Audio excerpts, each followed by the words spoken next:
Hello, I'm Griffin Fidelio. Stay tuned. My book summary will play now. 2 to 3 years to live. I faced a life unable to properly communicate. Fortunately, my mind was unaffected. According to quantum theory, the cosmos does not have just a single existence or history.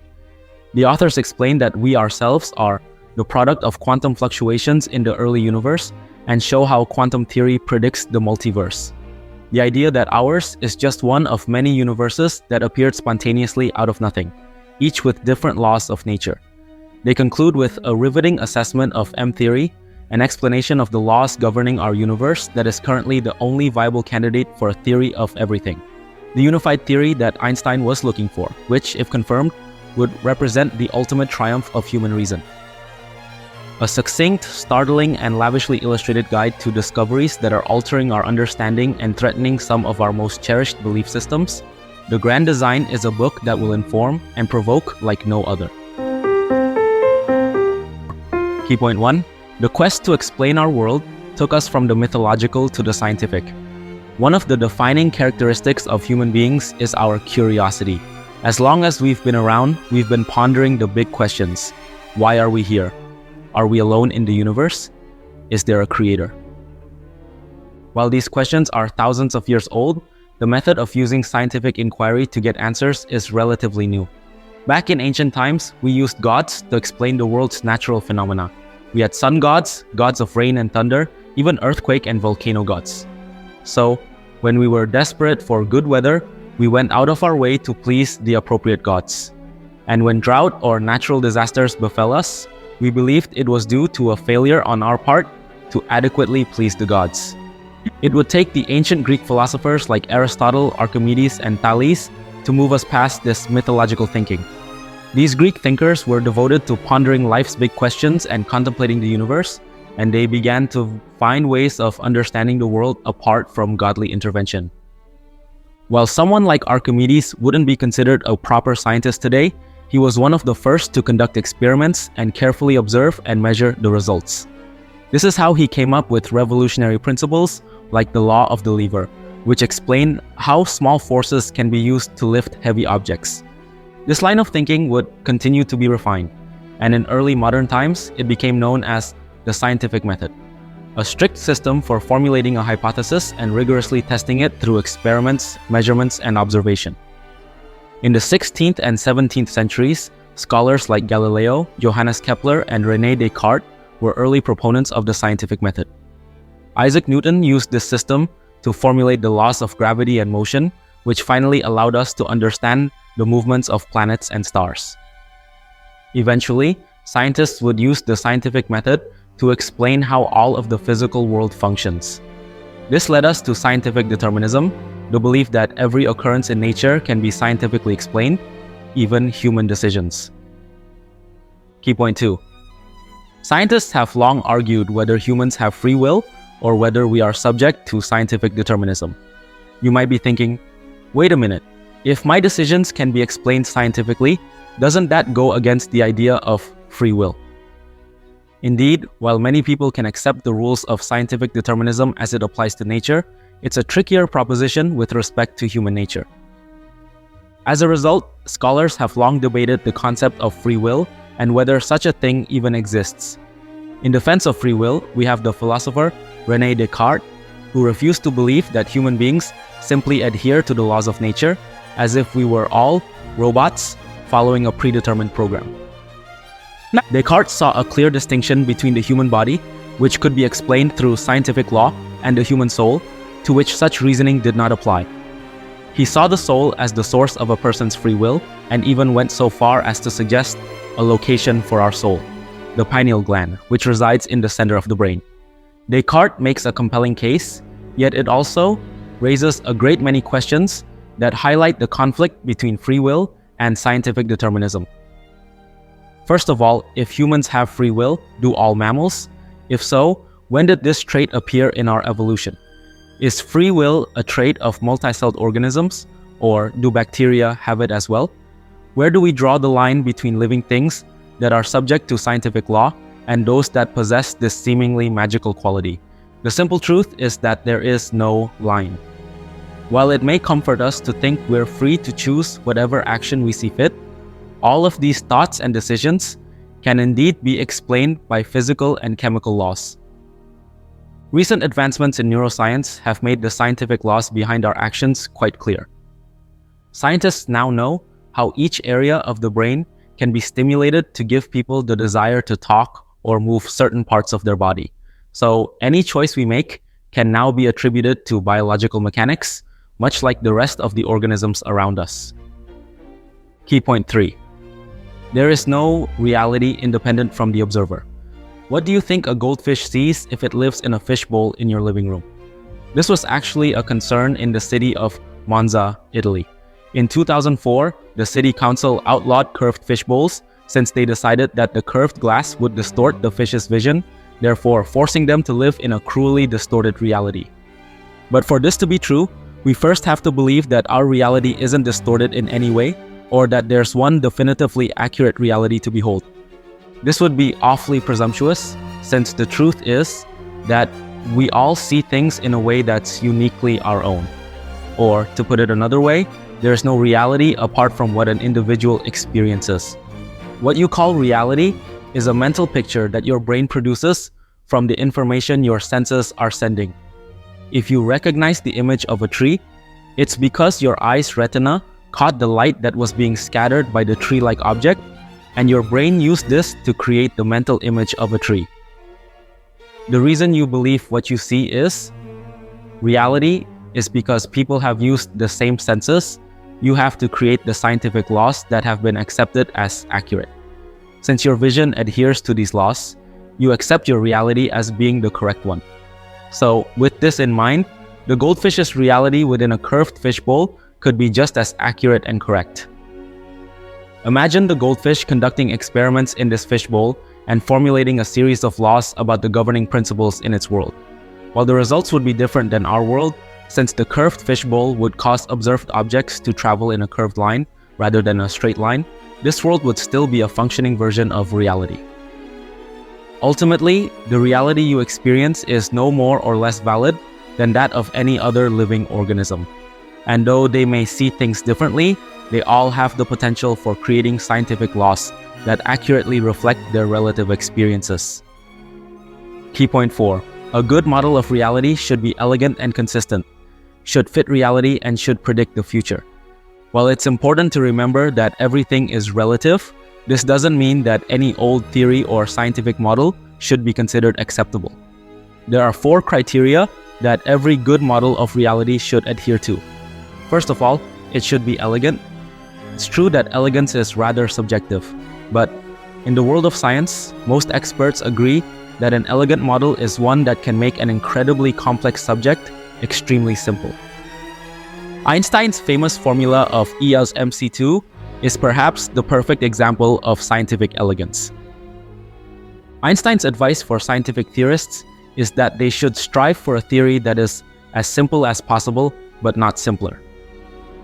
The second criteria for a good theory is that it shouldn't be dependent on too many adjustable or random factors. It's a bad sign for a theory to require an abundance of extra elements to make it work. For example, early astronomers used to believe that everything revolved around the Earth in perfect circles. But it wasn't long before observations were in clear conflict with this theory, so astronomers had to add new mitigating factors to keep this theory alive. The Roman mathematician and astronomer Ptolemy suggested that planets must move in smaller individual circles around the Earth, which would account for the observations. But what it really proved was that the original theory was faulty. The third criteria for a good model is that it needs to explain every existing observation. Take Newton's theory of light, which suggests that light is made up of particles, or as he called them, corpuscles. Newton's theory explained why light moves in a straight line and why it becomes refracted in water. But it couldn't explain one thing, namely why light forms a pattern of concentric rings when reflected between two surfaces. And since Newton's theory failed to explain this one observation, it wasn't an acceptable scientific law. Finally, the fourth criteria states that every good theory must contribute to future observations and predictions. Key point 5. Quantum theory describes nature at a subatomic scale, and it provides us with a different conception of the world. So far, we've been looking at what's observable to the naked eye, and for the most part, what we see around us is all normal and explainable. But if we could see what is going on around us at the subatomic level, where quantum theory rules, things wouldn't seem so normal. One of the most important tenets of quantum physics is the uncertainty principle, established in 1926 by the German physicist Werner Heisenberg.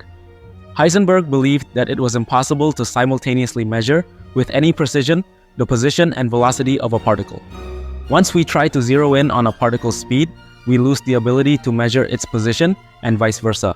And with an infinite number of possibilities, it's impossible to predict where a particle has been and where it will be in the future. The best you can do is measure the probability of the various places a particle is likely to be. Another key principle of quantum theory states that we cannot passively observe something. Rather, by making an observation, we are affecting what we are observing. For example, if we open a refrigerator to see what's inside, we are changing the temperature of the contents and exposing the food and drinks that are in there to photons of light. While shining a light on something as big as an apple isn't going to do much, shooting photons or particles of light will greatly affect the movement and direction of other tiny particles. So, as you can see, the disruption that simple light can cause makes it quite difficult to conduct experiments on the quantum level. The grand design. Key point 6. Einstein revolutionized our understanding of time and space. Albert Einstein was only 26 years old in 1905, the year he turned physics on its head. With his theory of special relativity, Einstein proved that the way we experience time is also relative. To understand how this is possible, imagine being in the cockpit of an airplane that is traveling at nearly the speed of light. And as you're flying along, there's a beam of light that's continuously bouncing from the plane to the ground below.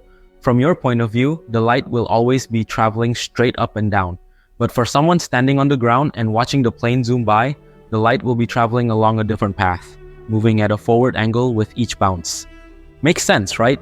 But here's where things get tricky. The speed of light is the same for everyone. No matter if you are traveling at 10 millia or 10,000 miles per hour, light will always travel at 186,000 miles per second. So if you consider that speed equals sign distance time, and in this scenario, the speed of light is the same for both you and the observer on the ground, yet your perception of the distance is different. This means that your perception of time must be different as well. In other words, the faster you travel, the slower time gets for you compared to someone standing still. Einstein's theory of general relativity was also a game changer in that it described how gravity works. For this, Einstein theorized that our dimension is a combination of space and time, which is therefore called space-time. You can imagine space-time like the surface of a billiard table. Without gravity, the table would be straight and everything would move freely. But gravity is like a weight right in the center of the table, causing it to warp such that objects are drawn toward it and travel around the center. This is how the gravity of a big star like the Sun can draw in a solar system's worth of planets to orbit around it. Key point 7. Physicists still argue on a unified theory of everything, although M theory might be a great candidate. Nowadays, we have a lot of theories that explain how different things like gravity and quantum particles work, but these separate theories aren't always compatible. Quantum theory and general relativity, for instance, don't exactly play well together. And this is something physicists have been struggling with for generations. A grand unified theory, a gut, that will link together the four fundamental forces of nature: weak nuclear force, strong nuclear force, electromagnetism, and gravity. Despite many attempts, all efforts at formulating a gut have failed as experiments continue to disprove the theories. In the 1970s, for example, there was an attempt at a gut that predicted protons decayed at an average rate of 1032 years. But recent experiments have shown that the accurate rate is over 1034 years. But all is not lost, as the M theory may be the long sought after answer to a unifying theory. M theory is a bit different than traditional attempts, since it isn't one theory, but rather a collection of multiple theories that work together to form one big, complete picture. M theory works a bit like an atlas. It contains individual maps that provide the details of local areas, and when you put them all together, you have everything covered. One of the most interesting aspects of M theory is that it suggests the likelihood of multiple universes. In fact, it suggests the existence of a whole range of other universes, and as we'll see in the next summary, it was pure luck that led to our universe being the one fit for life. Key point 8. The universe is expanding and we are lucky to be where we are within it. Our existence in the universe has always been a touchy subject, as has the existence of the universe itself. For centuries, the subject of how the universe came to be was dealt with through two schools of thought: those who believed that it always existed and those who believed it was the work of God. It was only relatively recently that modern science had the tools to explain how the universe began and how it is expanding while still adhering to the laws of nature. It was 1929 when the American astronomer Edwin Hubble made the discovery that nearly all galaxies are moving in one direction, away from Earth. He also noted that their speed is gradually increasing the further away they get. The conclusion was clear: the universe is expanding. And if something is expanding, that means it was once smaller. In fact, scientists could rewind the expansion all the way back to the point when all matter and energy was tightly concentrated into a small area of incredible density and extreme temperature. And they believe this is how the universe was right before the Big Bang, the explosion that set the universe in motion. After the Big Bang, it was a bit of good luck that Earth ended up being suitable for life to form. Our planet exists in what is now called the habitable zone, a small area that is just the right distance from the sun and out of harm's way from destructive meteorites. By not being too far or too close to the sun, the water that makes up much of the surface of the planet is neither boiling hot nor icy cold. Even so, many people from a number of different religions see our fortunate position not as a matter of luck, but of intelligent design by God. However, if we believe it is God that created the universe, this raises more questions, including the core question of who or what created God. For most astronomers, physicists, and those who follow the scientific method, it wasn't a divine hand that brought us into being. It was a number of factors coming together, making us Earthlings an astoundingly lucky and fortunate people. Final summary. The key message in this book: for thousands of years, humans have explained physical occurrences by attributing them to the whims of gods. But the universe is governed by physical laws and can be understood in accordance with them.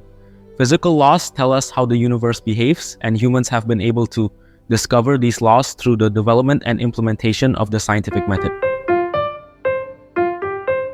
Thanks so much for listening. Please leave us a comment, and if you like my content, please subscribe. We always appreciate your feedback.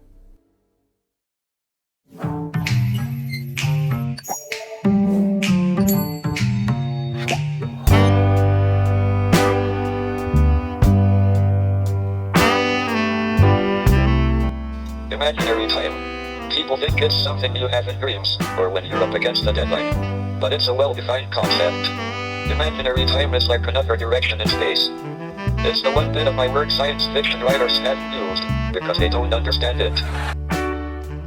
Stephen Hawking, born January 8, 1942, Oxford, Oxfordshire, England, died March 14, 2018, Cambridge, Cambridgeshire, was an English theoretical physicist whose theory of exploding black holes drew upon both relativity theory and quantum mechanics.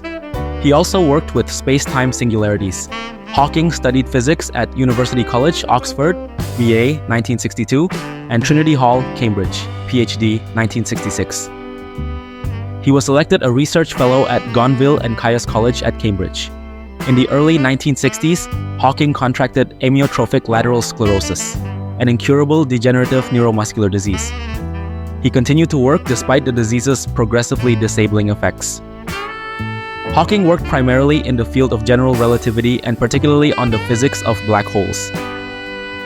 In 1971, he suggested the formation, following the Big Bang, of numerous objects containing as much as 1 billion tons of mass, but occupying only the space of a proton. These objects, called mini black holes, are unique in that their immense mass and gravity require that they be ruled by the laws of relativity, while their minute size requires that the laws of quantum mechanics apply to them also. In 1974, Hawking proposed that, in accordance with the predictions of quantum theory, black holes emit subatomic particles until they exhaust their energy and finally explode. Hawking's work greatly spurred efforts to theoretically delineate the properties of black holes, objects about which it was previously thought that nothing could be known. His work was also important because it showed these properties' relationship to the laws of classical thermodynamics and quantum mechanics. Hawking's contributions to physics earned him many exceptional honors. In 1974, the Royal Society elected him one of its youngest fellows. He became professor of gravitational physics at Cambridge in 1977, and in 1979, he was appointed to Cambridge's Lucasian Professorship of Mathematics, a post once held by Isaac Newton. Hawking was made a Commander of the Order of the British Empire, CBE, in 1982, and a Companion of Honor in 1989. He also received the Copley Medal from the Royal Society in 2006 and the US Presidential Medal of Freedom in 2009. In 2008, he accepted a visiting research chair at the Perimeter Institute for Theoretical Physics in Waterloo, Ontario, Canada. His publications included The Large-Scale Structure of Space-Time, 1973, co-authored with G.F.R. Ellis, Superspace and Supergravity, 1981, The Very Early Universe, 1983, and the bestsellers, A Brief History of Time, From the Big Bang to Black Holes, 1988, The Universe in a Nutshell, 2001, A Briefer History of Time, 2005, and The Grand Design, 2010, co-authored with Leonard Mlodinow.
Thanks so much for listening. Please leave us a comment, and if you like my content, please subscribe. We always appreciate your feedback.